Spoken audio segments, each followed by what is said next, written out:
Thank you, Paula, for this interview, for being here. It's a real honor to have you. Delight for me. Thank you so much for wanting me to be here today. Well, I mean, you are a flute icon, so it really is a pleasure of ours. I know I'm not alone when I say I think we all just want to get to know you better and kind of know all about how you got to where you are today, being the flutist that you are, the artist, and a really kind person as well. I've worked with you a little bit here at Flute Center, and you're just so nice. So it's really a pleasure working with you. I love working with you. You all are marvelous. There's such a feeling of goodness and liveliness, joy in the place, and I'm grateful to be working with you. Well, I kind of wanted to delve a little bit into your past. I thought it was fascinating to learn about your family, and I just wanted to hear more about that and how that's kind of shaped you as an artist. You have a very artistic family. Your father is a playwright, your mother an actress. So, how did their experiences being blacklisted in the McCarthy era, even leaving Hollywood for your grandmother's farm in New York? How did all of that make you into the person and flutist you are today? Oh, it's so profound that it's hard to begin to even describe it in a few sentences, but I'll try. I felt like even as a baby, I was being surrounded by animated, concerned, involved people. Because I was born on the campus of Fisk University in Nashville, Tennessee, an African American college. And so the faces that were around me from when I was born were these wonderful, warm art people, composers, scholars. And my father was teaching there, and there was music all around me because he wanted to teach, but he also really had a dream of being a conductor. So he would always be conducting with listening to Arturo Toscanini and taking out his baton and conducting some Mozart's Beethoven symphonies. And my mother's love for the theater was, I think when I was born, she was still young, of course, and so she was very much involved in theater. And so they had a very rich life there in Nashville. And then they went to Hollywood so my father could break into writing for the movies and my mother could be an actor out there. But those were the years I think that they really got involved with social issues. They were activists, and they wanted equal pay for equal work. There was the beginning of the civil rights movement. They were very much involved in that. And so you ask about our family life, how it affected me, that feeling of it's not them and us, it's all of us together. This was something that was given to me as a young child, and then when my brother and sister were born, all of us were involved with that, and the Screenwriters Guild and the rights of artists to be represented and receive proper credit for their work, and all of those things were issues that my parents were very much involved in. And it was a kind of a heady time for them, I think, before I was born and in the early years of my youth. But then the McCarthy era came along, and there was a terrible fear. It was almost palpable, even for me as a child, similar to some of the feelings that we've had in the last 6 or 7 years in this country and are having now, with the rise of fascism, and that the idea that it had to be defeated and people had to be respected for all of us for who we are. I think they would be so interested if they could get a peek at what's going on now. They'd say, oh yeah, right on, you know. But then, of course, there was a great fear, and so there were these committees that went out and started investigating people who maybe 20 years before had been politically active, and my parents were caught up in that. And so, just to make it short, it was. I think you asked what effect it had on me. I've just discussed this with my siblings, and all of us say we have a kind of a post-traumatic stress disorder about those years because we were really under attack as a family. But we united with all our friends, and so there was at the same time a great excitement about fighting for good. But my parents were blacklisted and they couldn't work. Nobody would hire them.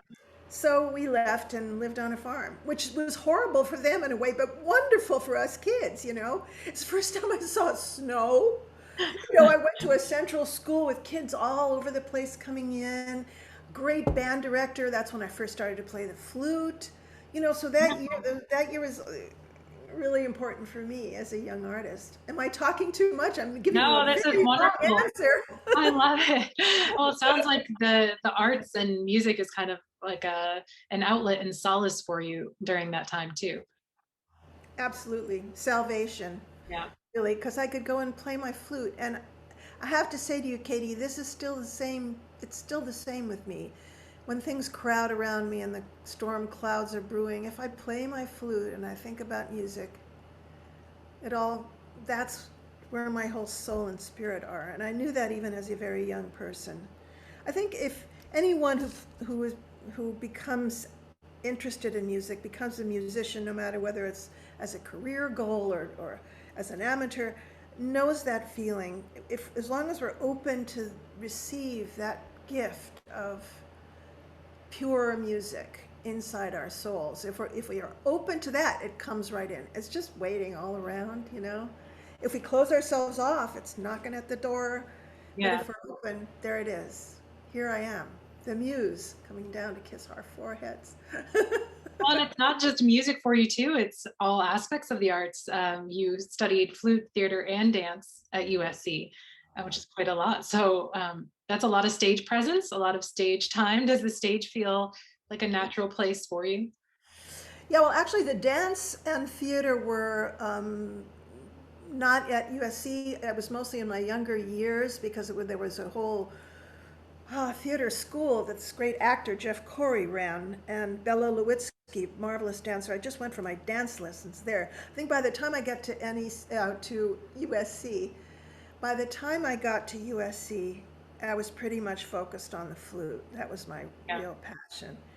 Um, but the stage, because of my mom and her reading the books by Konstantin Stanislavski, the great Russian theater, anyone who's watching this, if you've never heard of this guy, Stanislavski, check him out.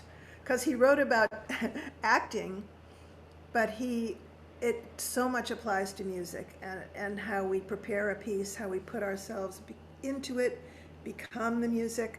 And so the stage was always part of our house. We were always putting on shows at home and with our friends, and the stage, and yeah, walking out on the stage, that's like where I live in a way. Yeah, I feel very comfortable out there. And is that what kind of led you to pave a path for yourself as one of the female soloists in the United States at that time? There were not that many. Then you talk a little bit about feeling like you were maybe a little naive, thinking if you just played beautifully and you just gave it your heart, that everything would work out, but there were lots of other factors at play. Can you talk a little bit more about that? Yeah, because I knew I was an artist. I knew I had something to say, and it wasn't just me saying it, it was people coming through me. I had a spiritual regard for what I was doing at quite a young age, I think. I realized it was God's gift to me, and I had to perfect it. It was my responsibility to perfect it. And so that was my goal, to play the flute as well as I could in order to convey the poetry of works that had been written for me and by people 300 years ago. So that was my goal. And besides, I loved being on a stage and working with other people. That's something that always was a joy for me. Talking out music, figuring out how to make it alive. I guess that's the most important thing. I don't know if we're going to discuss Marcel Moïse, but as a teacher, he was the one who said, "We's life, we's life." And that's it. I was thinking, yes, he's saying that. That's it, to make something alive, not just notes on a page, not just a beautiful flute sound, more than that. Life in the sound, and to make the music really be alive in the room, because it's up to us. Otherwise, it is just marks on a page. It's Right. up to us to make it alive. And I guess I sensed that. So that was my holy mission, and I never thought about, the industry. I learned, sort of, but and nobody told me. I wish somebody had, but of course, no one would think of a young woman becoming a flute soloist. I mean, how could anybody give me advice about that? It Right. was a man's world. The men were getting the advice, and the women soloists that there were playing violins and were singers, because if you're a woman singer, there are no men competing with you for the role of Tosca. You know, Yeah. you're the only one who could do it. And so I was kind of thinking myself in that way. So I had no, and Marcel Moïse, when I was working with him, he was the same way. He didn't have career advice. Nobody gave me any. And so I was just out there trying to figure it out. And some of it worked and some of it didn't. You know, some of the things I hoped would happen never did. Like what? But so many other things did. I'm looking back now, I'm doing my archives now, and I'm saying, well, oh, yeah, I did do that. I did that. I did that. Because I was always just like, Yeah. like a horse in a In your horse race. pocket. You know, so when you made me think about, when you asked me about the stage, something Aurèle Nicolet, the great Swiss French flutist, student of Marcel Moïse, said to me, he was one of the judges in the Munich competition. And he came up to me, I don't know, in a hall. I had totally forgotten about this, Caity. So I'm so glad that you kind of brought it back. But he said, Paula, he was speaking French. I can't remember the word for it, but you're like a racehorse. You're like a young racehorse. You can't wait to go, you know. And I didn't understand what he was talking about.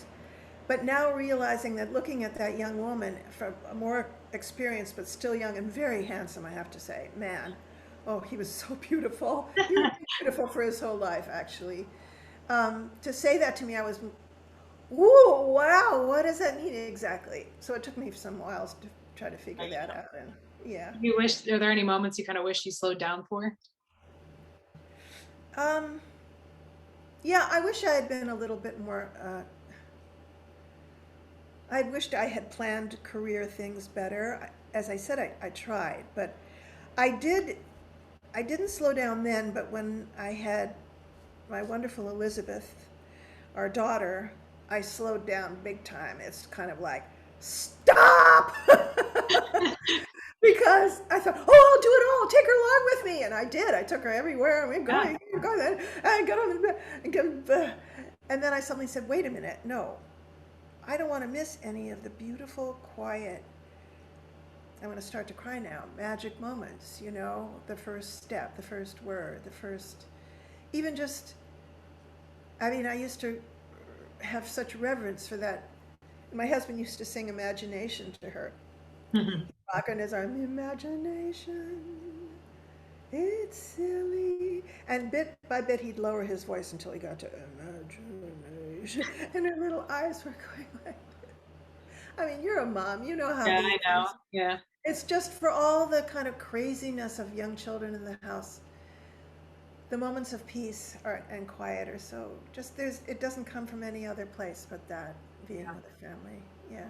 Well, your daughter also has a really impressive career in her own right. It's not in music, but I bet she has a big appreciation for music. I think I saw you posted a photo of her recently with Joshua Bell somewhere. And speaking of Yeah. junior places, Yeah. Because she used to come with us everywhere, so she met all sorts of wonderful people. And in fact, there was one whole period when I was teaching at Juilliard and we were in New York where my flute students were her babysitters.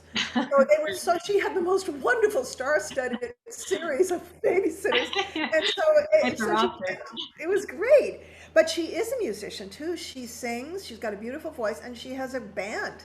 She composes songs, and she lives in Pittsburgh now, so Pittsburgh has a wonderful kind of rock, it's not called rock really, I don't know, can't remember. She keeps changing the title of what her music is called. But so she loves that. She's an active musician, but she does it for the love of it. She's Yeah. not a professional musician. She is the chair of the psychology department at Duquesne University, and she just started this month. So she just told me there's a Zoom meeting tomorrow because she got an award and she wanted me to be there. Sure. I'm so proud of her. She and her husband have bought an old house and fixed it up, and she's Yeah. got a good life. So I guess we did something right. Things like that make me wonder sometimes if when people don't feel a pressure or go into music as a profession to make money, if then they have some sort of deeper appreciation for the arts. Do you feel like you've noticed that, or maybe with students that you've had that go into another field as well? Yes, well, that's the word, amateur. That means you love it. It's not a disparaging word at all. It describes doing something because you love it, not necessarily because you want to have a career. My students, and I've searched for these students all during my teaching life, which is quite a number of years now. The students who interest me, the ones I want to have come and work with me, have to be great players, first of all. I used to take people who are not great in some ways, and then I found that I was struggling so much with them just to get to a certain point that we couldn't get beyond that point. So now I'm fortunate to be at NEC, New England Conservatory, and have a wonderful class of students who are, some of them are dual degree people with Harvard. They get a degree from both places when they're finished. They're intelligent. They are activists, some of them. When I say to them, well, you really should read this book, by Willa Cather called Song of the Lark. So that they do. They read it, instead of, oh, Miss Robison, they read it, and I respect them so much for doing that. And at the same time, some of them are open to, yes, playing the flute, but going somewhere else. Now, I have a biologist, former student, who just was at Harvard. He told me what he does, but it's so complex I can't understand it. It's gene research about genes, but he's at Stanford now doing that, and he wanted to study the flute for 2 years. He became Adrian Sanborn, his name is a wonderful flutist, and then now he's a scientist. And then Ireneo Cabreros, who's now doing all sorts of, he's an astrophysicist, so I feel like I would like my students to be open to whatever voices they hear as their command. I think if you're going to be a musician, it has to be your passion above all else. You have to be able to choose that and not say, well, I'm not sure because if you do that, you're going to be in for nothing but a heartbreak. Yeah. Because the profession is full of heartbreak. And you have to be sure, I believe, that this is your passion and that you can't do anything else. So the students of mine who have really worked very hard at their music and then taken it as part of their lives to enrich what else they're doing, because it's a great enricher, I have such respect for them for doing that. And I also have respect for the ones who go right into the arena, open the gate and go into the arena with the dust and the other gladiators. I'm gonna say either gladiator or like a rodeo. Oh, rodeo, that's a very good way of putting it. Sometimes you're on that. Yeah, up and down, yeah. Yeah, definitely. Get thrown, yeah. Yeah. To shift a little bit to more about your playing, to this day, I think you have quite possibly one of the most flawless recordings of the Voliere, and it's from 1961, which you performed in one take. And even Bernstein at the time commented how impressed he was. Can you talk a little bit about that experience and that night and what was going through your head? Well, that was one of the, we talk about, there was a, Herbert Maslow, I think he was a sociologist, who talked about peak experiences. That we have a certain amount in our lives where we can just point to that and say, that was something that shined for me.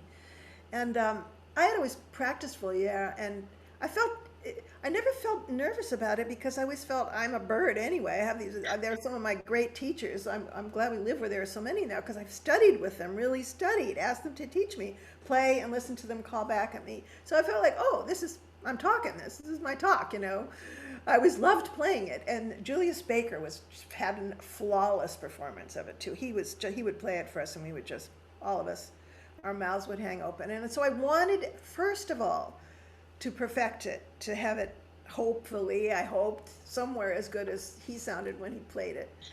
And so I worked really hard to learn it. And then one day he said, Leonard Bernstein is having auditions because he wants to do the Carnival of the Animals out of youth. He had these wonderful concerts for young people, and it's going to be televised, and go and audition for him.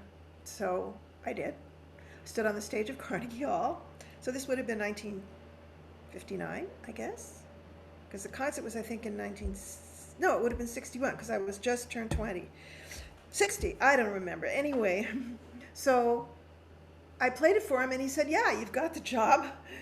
I want you to play. You're going to play this with me. And so I said, okay. I couldn't really believe it. I just couldn't believe it. I remember walking out onto the street and Leonard Bernstein's assistant, one of the many assistants, followed me and said, Jill, he wants you to do it, you know. I said, really? I couldn't believe this was happening to me, you know. And then the rehearsals were so great, and we did the performance, which is actually available somewhere. I don't. It's all those old young people's concerts are being archived now. So, and so that was obviously in one take. That was a national broadcast of it. But then we went into the 30th Street Studios because it was CBS Columbia Recordings, I guess it was in those days, and we went through the whole thing, and they told me, all right, this was in the afternoon. This was the recording, which is now available somewhere on a CD. Okay, you have one take, so I did it. That's what I thought, okay, that's all I have. It's like being at the Olympics, you know, you don't go back and do another take. I had one take, so I did it. And the one that I think you've seen on YouTube is a later performance with the Chamber Music Society of Lincoln Center. And that also was one take and that was funny because we were all playing from our music, and I thought, wait a minute, I'm a bird. I'm not going to be reading my music. I'm going to turn around and play out into the hall. So that you see on that performance is just the bird flying around. I'm just kind of following it. Wait a minute, I have one of my teaching tools.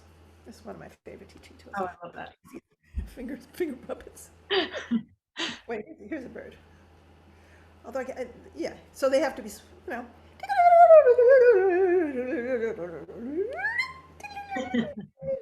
That's how it is.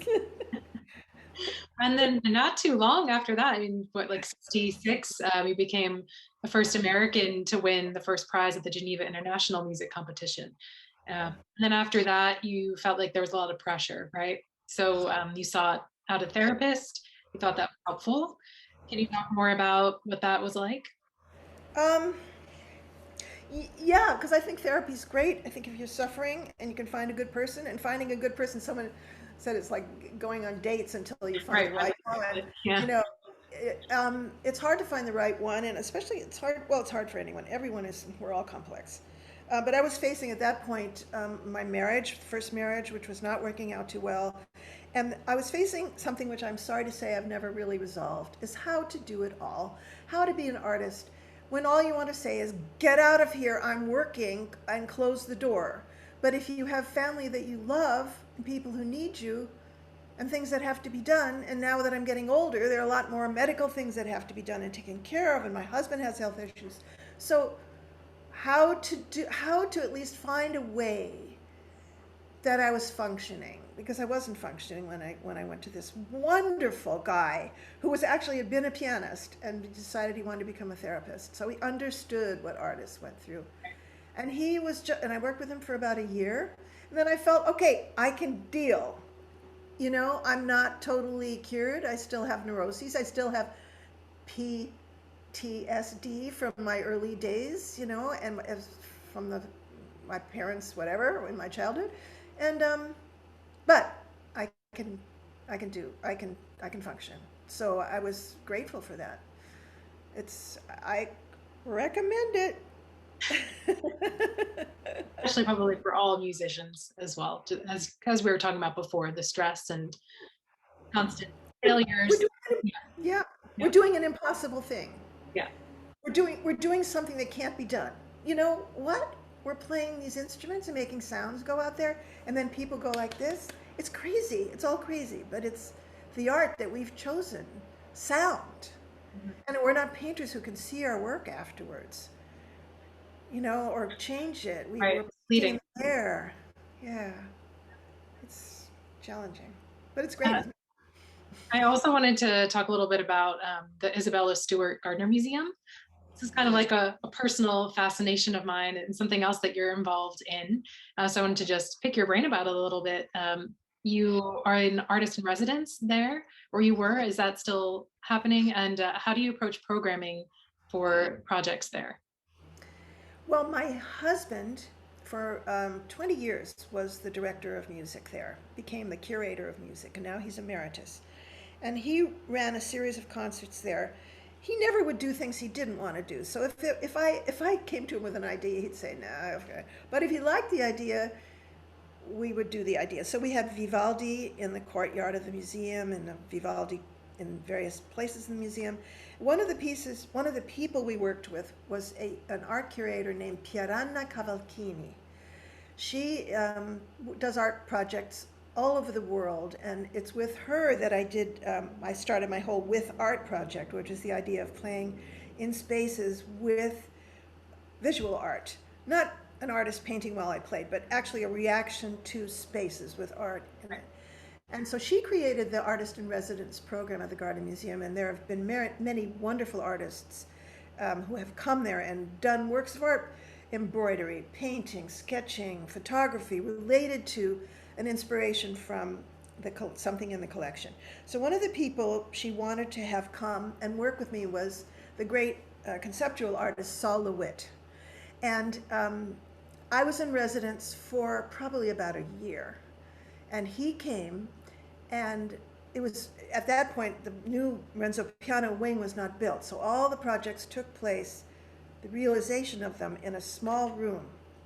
And Saul decided to paint on the walls of the room some beautiful colors. He's famous for the spaces that he has enclosed with his amazing art and colors, because he loves music. He always was listening to, he's not with us anymore, listening to music while he would paint. And when I saw his idea for what to do with Mozart, it was astounding, because it was like the music visually. Yeah. Stripes. If you look at the colors, you see red, and if you're going to have this, you see on the wall, he had his painters do red, blue, yellow, green, all of those bright colors. And then amidst it all was one black ribbon going through. And that to me was the most perfect description of Mozart, because Mozart has the sunshine, but also he has the knowledge of the darkness and sadness. It's just an astounding work of art. So we played Mozart in there every day for about 2 months. It was I love that. Yeah. great experience. Yeah, that museum is extraordinary. That's been, oh yeah, and it has so much fascinating history as well. Yes. Yeah. And that's become more of a thing these days, is performing and having musical performances inside of museum spaces with the curated art there as well. So I think you were kind of onto something at the time. Yeah, that was at the very, in fact, around the same time, Hildy Limongen, who was then the director of music at the Metropolitan Museum in New York, I had given concerts in their concert hall, and I wanted to do a Vivaldi series for her with orchestras playing all these great concertos of Vivaldi, which are not performed too much because people don't realize they have to be performed in very reverberant spaces, so that it's kind of a jumble of sound that results. And so she said, "Oh, sure, let's do it in the Medieval Sculpture Court." So we tried a whole series in there, and it was fabulous. And then she said, "Wait a minute, let's try the Temple of Dendur. Have you ever been in there? This is huge installation of a temple that was brought from Egypt to the United States, and it sits in glory in the middle of that space." Yep. I said, "Wait a minute, Iconic. what's crazy? Yeah. Let's do it." So we did it for close to 20 years. We did concerts in there. Cool. And just being inspired by this presence of that historic thing with all its vibes. It's weird. Yeah. And all the sarcophagi around, you know, it's all weird, but Vivaldi's weird, you know? Right. He's weird too. So it was a wonderful weirdness. That's great. Yeah, that was peak. That was a peak experience, I have to say. Lasted a long time too. Yeah. So I want to just repeat a quote back to you that you've said and get your feelings on it now. So you have said, "The important thing is to continue to grow. Old musicians play in a certain way that young musicians can't possibly duplicate. It makes the wrinkles a little easier to take." So that was from 78, I think, around then. How do you think you've grown even since that time? Well, the wrinkles have increased, that's for sure. But I'm glad to have smiling lines anyway, Yeah. smiling wrinkles. um, I believe that each of us is on a pathway. If we have the eyes to see and the ears to hear, to open ourselves to the fact that we're all creatures of God, however you want to see God or envision a higher power. That each one of us has been given gifts and the ability to develop the gifts and to help others with them. And part of the deal, I think, is that we continue to grow. Because to be stuck in one place along the path, it's like throwing seeds on dry ground where there's no chance for them to take root. If we walk a little bit further, there may be boulders in the way, and then we get around the boulders. And then because we did that, we may suddenly see a view that we never even knew was there. Or we fall down and we see a small plant on the ground. Everything along the way, no matter how difficult or challenging, is to make us grow, I believe. And if we are open to that, even illness, as terrible as it can be, and that's what I'm facing as an old person now, the idea of the frailty of the body.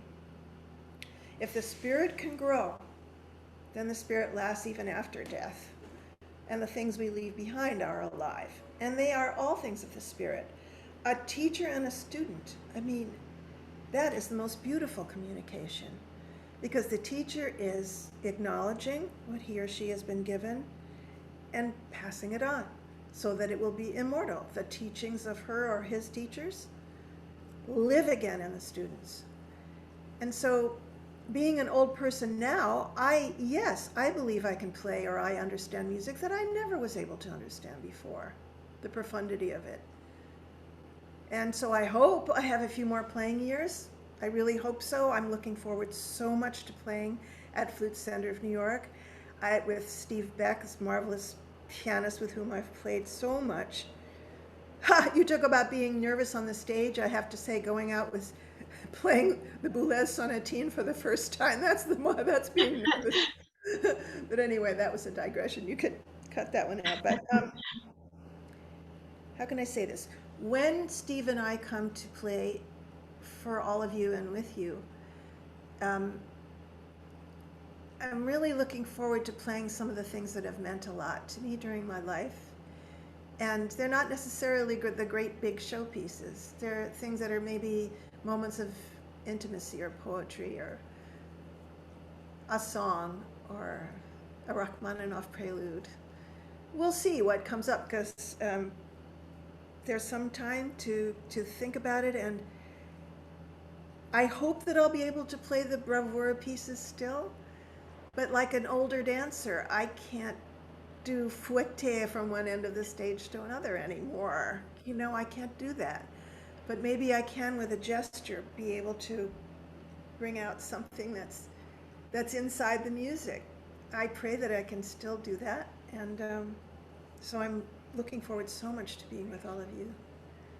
I mean, you have a legacy through your students, also through, I think, a lot of the pieces that you've commissioned. That's another thing that a lot of them bear your name and dedications. So how do you have a method for choosing a composer, partnering with somebody, commissioning a work? Do you have a set of parameters that have to be met, or I don't know how it goes at all for you? I always felt that music is alive, and one of my goals was to have new works written. Because when I started commissioning works for flute and orchestra, there weren't very many in the 20th century as it was then.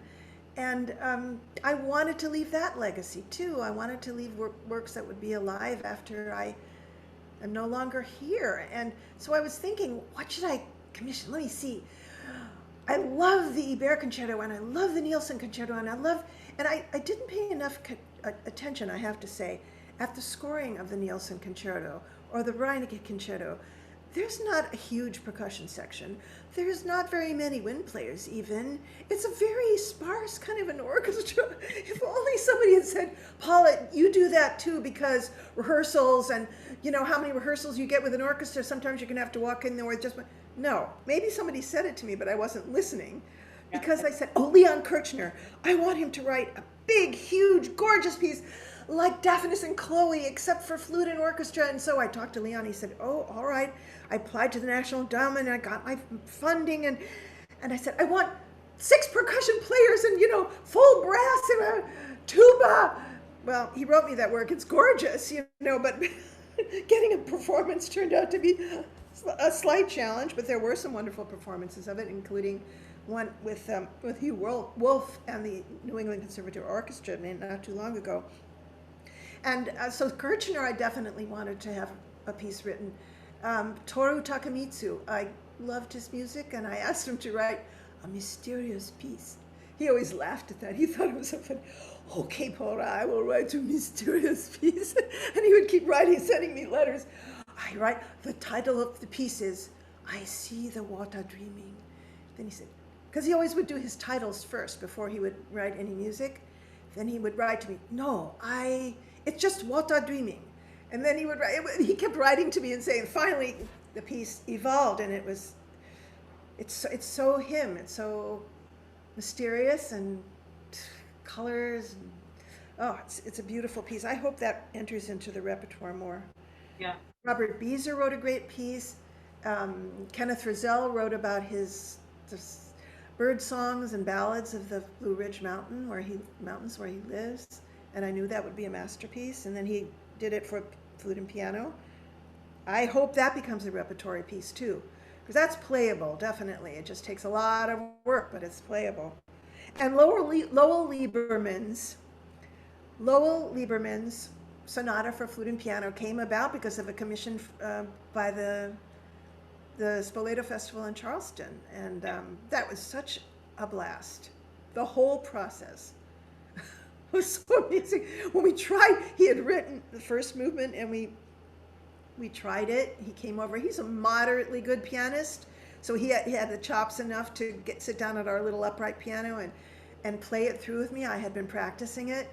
And so we finished the first movement with all its Wagner and Wotan and Fafner and doors opening and late at night. And I just loved it because Lowell has this great dark side. It's a really important part of his music, is this dark side, which me too, I know you wanted to talk about Pierrot Lunar. That's part of my nature too. Yeah. I'm a Gemini, so I have this dark side and the bright side.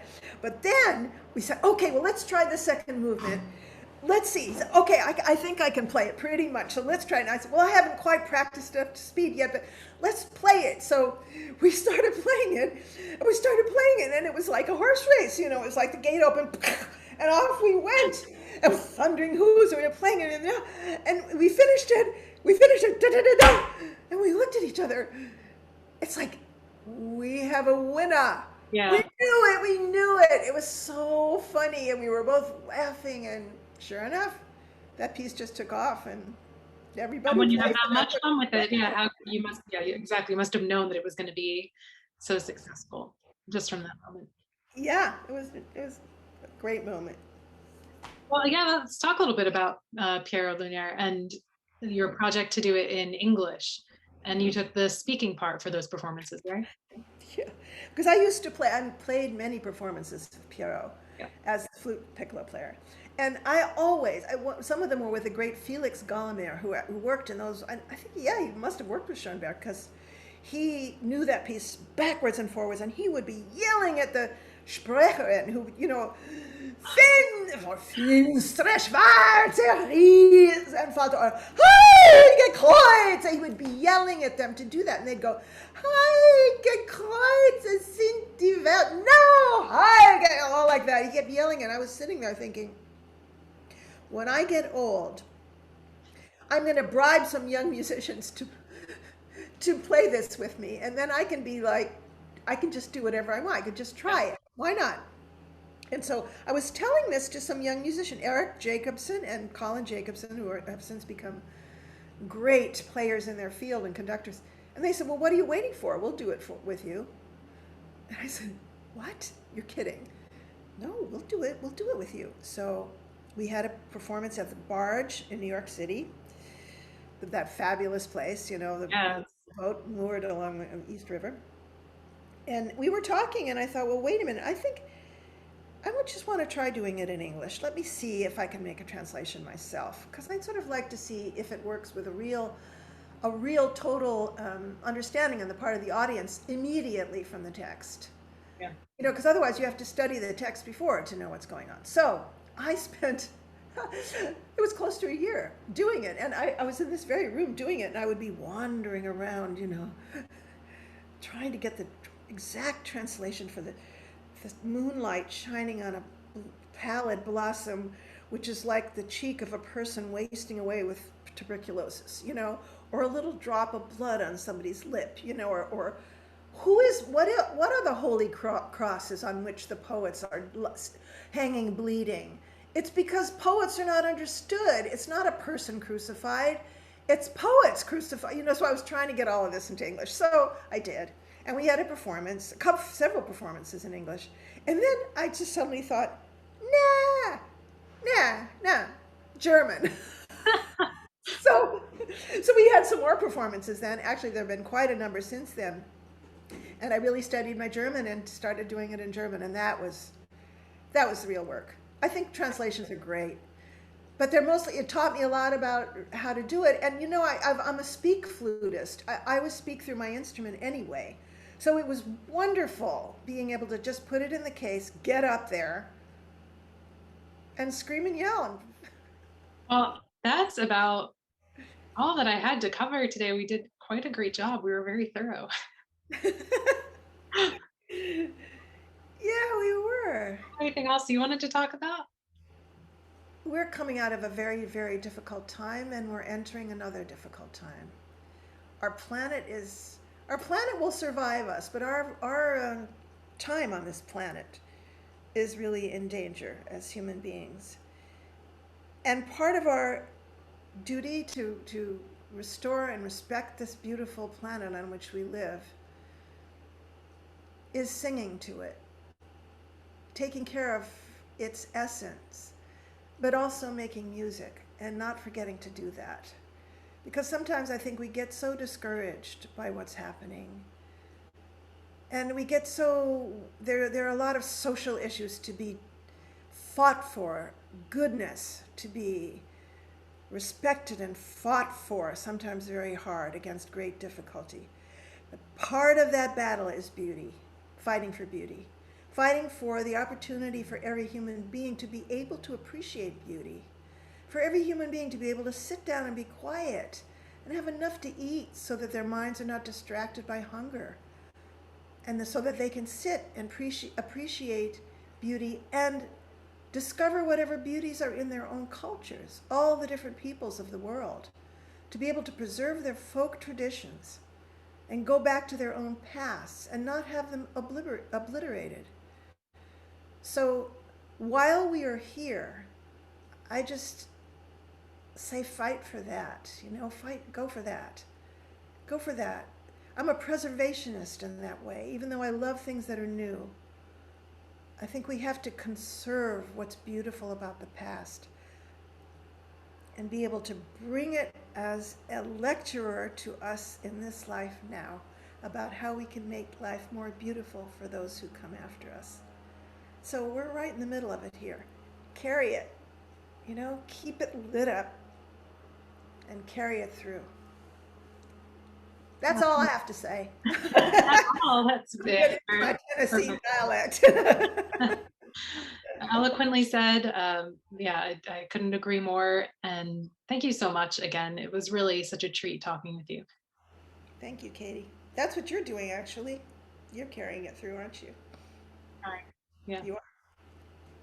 Thank you, Paula. Thank you.